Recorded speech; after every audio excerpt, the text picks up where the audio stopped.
हजारों साल पहले यहाँ इजिप्ट के किंग्स और क्वींस को उनके खजानों समेत बड़ी शान और शौकत के साथ दफन किया जाता था। खजानों से भरे ये खूबसूरत टॉम्स वक्त के साथ साथ लूट लिए जाते थे, लेकिन सिर्फ एक टॉम ऐसा था जो हमें बिल्कुल असली हालत में मिला था। ये टॉम इन लुटेरों से आखिर बच कैसे गया था, इसको कब और कैसे ढूंढा गया, तो आइए जानते हैं। दोस्तों, ये टॉम था किंग टूटनखामुन का, जिसने आज से तकरीबन 3500 साल पहले इजिप्ट पर राज किया था। क्योंकि किंग टूटनखामुन की मम्मी और यहाँ से मिलने वाले शाही खजाने की खबर ने पूरी दुनिया में हलचल मचा रखी थी। इसी वजह से ये खजाना देखने के लिए दुनिया के हर कोने से लोगों की आमद का सिलसिला शुरू हो गया। प्योर गोल्ड से बनी हजारों चीजें इस खजाने का हिस्सा थी, जबकि इस खजाने में एक ऐसा नेकलेस भी था जो मुख्तलिफ रंगों के कीमती पत्थरों से सजा हुआ था। इन पत्थरों में से सबसे बड़ा और सबसे खूबसूरत पत्थर नेकलेस के बीच में लगा हुआ देखा जा सकता है। बाकी तमाम चीजें तो सबकी पहचान में आ ही रही थी, लेकिन नेकलेस पर लगा ये खूबसूरत पत्थर आज से पहले किसी ने भी नहीं देखा था। हजारों मिनरोलॉजिस्ट और स्टोन एक्सपर्ट बुलवाए गए, लेकिन इसकी असल हकीकत से पर्दा उठ ही नहीं सका।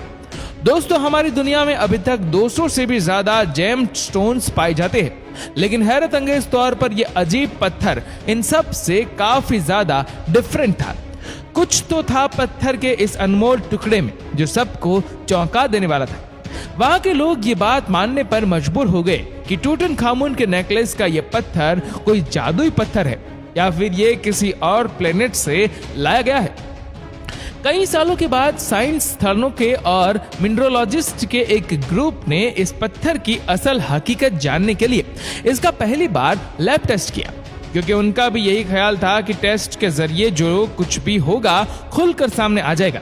लेकिन बजाय मामला सुलझने के वह मजीद उलझता चला गया। लेबोरेटरी टेस्ट से एक बात तो क्लियर हो गई कि जिसको इतने सालों से पत्थर माना जा रहा था वह असल में पत्थर नहीं बल्कि कांच का एक टुकड़ा है। लेकिन जो चीज एक्सपर्ट्स को डिस्टर्ब कर रही थी वह ये थी कि गिलास के टुकड़े की प्रॉपर्टीज नॉर्मली पाए जाने वाले ग्लास से काफी ज्यादा मुख्तलिफ थी। नॉर्मली कांच वॉल्केनिक होता है, यानी उबलता हुआ गर्म लावा जब किसी वजह से फौरन ठंडा होता है तो वह कांच बन जाता है। ज्यादातर लावा जब पानी से टकराता है तो वह काले रंग के क्रिस्टल ग्लास में तब्दील हो जाता है। लेकिन कांच का ये टुकड़ा ना ही दिखने में वॉल्केनिक लग रहा था और ना ही लैब टेस्ट में ऐसा कुछ साबित हो सका। लेबोरेटरी टेस्ट से यह भी जाना गया कि गिलास का ये टुकड़ा 1800 सेंटीग्रेड से भी ज्यादा के टेम्परेचर पर बनाया गया है, जबकि वॉल्केनो से निकलने वाला उबलता हुआ लावा सिर्फ 1100 डिग्री सेंटीग्रेड जितना ही गर्म होता है। गिलास का ये टुकड़ा 3500 साल पहले एंशिएंट इजिप्शियंस के पास आखिर आया कहां से था, और यही वह सवाल था जो रिसर्च की टीम को लगातार परेशान कर रहा था। दुनिया भर की इजिप्टोलॉजिस्ट, साइंटिस्ट और मिनरोलॉजिस्ट सर जोड़कर बैठ गए, क्योंकि टूटनखामुन के नेकलेस पर लगा कांच का ये टुकड़ा अब एक मिस्ट्री बन चुका था। कई साल गुजर गए, लेकिन बदकिस्मती से कोई भी ये मालूम ना कर सका कि आखिर ये अनमोल कांच आया तो आया कहां से। लेकिन फिर आखिर वह दिन आ ही गया जिसका सबको इंतजार था। अफ्रीकन सहारा इतना बड़ा है कि उसने कई मुल्कों को अपनी लपेट में लिया हुआ है। 92 लाख स्क्वायर किलोमीटर पर फैला हुआ इस डेजर्ट में इजिप्ट भी आता है। इजिप्ट का शहर कायरो, जहां के म्यूजियम में टूटनखामुन का खजाना मौजूद है, वहां से तकरीबन 1000 किलोमीटर दूर बीचों बीच डेजर्ट से एक काफिला गुजर रहा था। उन्होंने नोटिस किया कि रेगिस्तान के इस हिस्से में दूर दूर तक रेत पर कुछ चीजें चमक रही थी। करीब जाकर देखा गया तो गर्म रेत पर हजारों नहीं बल्कि लाखों कांच के टुकड़े बिखरे पड़े थे, और ये कांच की वही किस्म थी जो टूटनखामुन के नेकलेस में पाई गई थी। ये मंजर काफी अजीब महसूस होता था, क्योंकि जिस जगह से सालों में कोई नहीं गुजरता वहां पर इतनी तादाद में कांच के अजीब टुकड़े मिलना काफी हैरानकुन था। ये बात पूरे इजिप्ट में आग की तरह फैल गई, और रिसर्च की टीम तक भी, जो कि सालों से इस खास ग्लास के टुकड़े पर तहकीकात कर रही थी। वह सवाल जिसका कई सालों से जवाब नहीं मिल रहा था, उसका जवाब आखिरकार सबके सामने आ चुका था।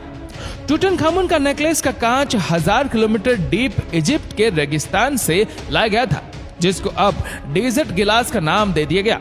लेकिन हजारों मील के एरिया पर फैले कांच के ये टुकड़े आखिर आए कहां से थे, ये जानने के लिए जरूरी था कि रेगिस्तान का रुख किया जाए। मुसलसल 3 दिन और 3 रात सफर के बाद वह पॉइंट आ ही गया जिसकी रिसर्च को तलाश थी। दोस्तों, ये रेत का वो समंदर है जहां दूर दूर तक ना ही कोई इंसान नजर आता है और ना ही कोई जानवर। कांच के बेशुमार टुकड़े रेत के ऊपर, जबकि कई रेत के अंदर भी धंसे हुए थे। ऐसा मालूम होता है कि यहाँ किसी दौर में कोई बहुत बड़ा वाक़या हुआ था, जिसकी वजह से ये डेजर्ट ग्लास बना था। पिछले कई सालों के दौरान जहां इस कांच के टुकड़ों के बारे में कोई इंफॉर्मेशन नहीं थी, वहीं अब रिसर्च के सामने ऐसे लाखों टुकड़े बिखरे पड़े थे। अब जानना यह था कि आखिर यह यहाँ पर आए कैसे। कई सैंपल का मॉडल लैब टेस्ट किया गया तो मालूम पड़ा कि इनमें कुछ ऐसे पार्टिकल्स भी थे जिनका ताल्लुक वाकई हमारी अर्थ से नहीं था। लेकिन एक और बहुत अहम इंफॉर्मेशन भी थी जो इसी टेस्ट के जरिए मालूम पड़ी, और वह ये थी कि गिलास का ये टुकड़ा आज से तकरीबन 3 करोड़ साल पुराना है। साइंसदानों का मानना था कि इसका सिर्फ एक ही मतलब है कि इस एरिया में कोई बहुत बड़ा मीटेओराइट गिरा होगा।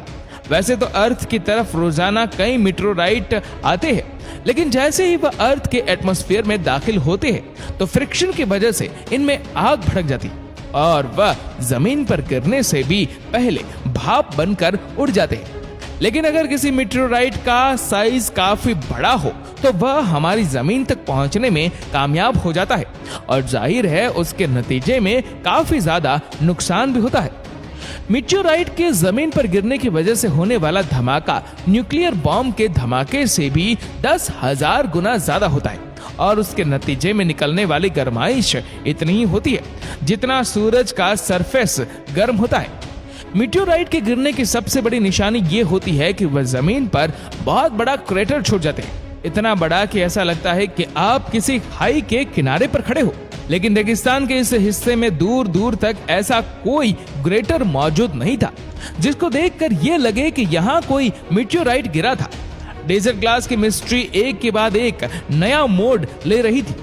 टूटनखामुन के नेकलेस से बात शुरू होकर अब मामला मीटेओराइट तक जा पहुंचा था। ग्लास एक्सपर्ट से लेकर मीटेओराइट एक्सपर्ट्स तक सारे यही गुत्थी सुलझाने में लगे थे। लेकिन फिर फारूक एल बाज, जो कि एक साइंटिस्ट और जियोलॉजी भी है, उन्होंने इस उलझी हुए गुत्थी को आखिरकार सुलझा ही लिया। डॉक्टर फारूक ने सैटेलाइट इमेज के जरिए रेगिस्तान के इस हिस्से से 1000 किलोमीटर दूर एक ऐसे सपोर्ट की निशानदेही की जहां किसी दौर में मीटेओराइट गिरा था। साथ ही साथ जियोलॉजी के एक्सपर्ट होने की हैसियत से उन्होंने ये भी बताया कि 7000 साल पहले रेत का ये समंदर असल में हरा भरा होता था, जहां नदियां भी बहती थी और कई लेक्स भी मौजूद थी।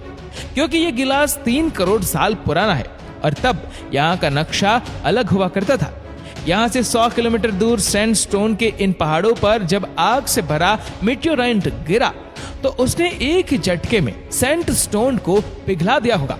पिघलते हुए सैंडस्टोन का लावा पानी पर गिरने की वजह से फौरन ठंडा हुआ, इसलिए ये अनोखा सिलिका ग्लास बन गया जो नदियों के प्रेशर से बहता हुआ 100 किलोमीटर दूर इस पॉइंट तक आ गया है।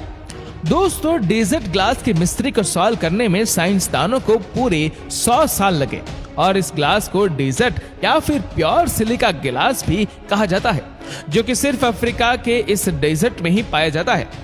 हवाओं की वजह से हर गुजरते साल जब सैंड ड्यून्स अपनी लोकेशन शिफ्ट करती है तो उनके नीचे दबे नए ग्लास के टुकड़े बरामद होते हैं। अभी तक रिसर्चर्स की टीम को सबसे बड़ा टुकड़ा मिला है, उसका वजन 26 किलो बताया गया है। दोस्तों, इस वीडियो को लेकर आपकी क्या राय है नीचे कमेंट करके जरूर बताएगा, और अगर आपको वीडियो अच्छा लगा तो इस वीडियो को लाइक करेगा, शेयर करेगा ज्यादा से ज्यादा लोगों तक, और ऐसी ही और भी रोचक जानकारियों के लिए सब्सक्राइब करें हमारे यूट्यूब चैनल को और फेसबुक पर फॉलो करें हमारे पेज को। धन्यवाद।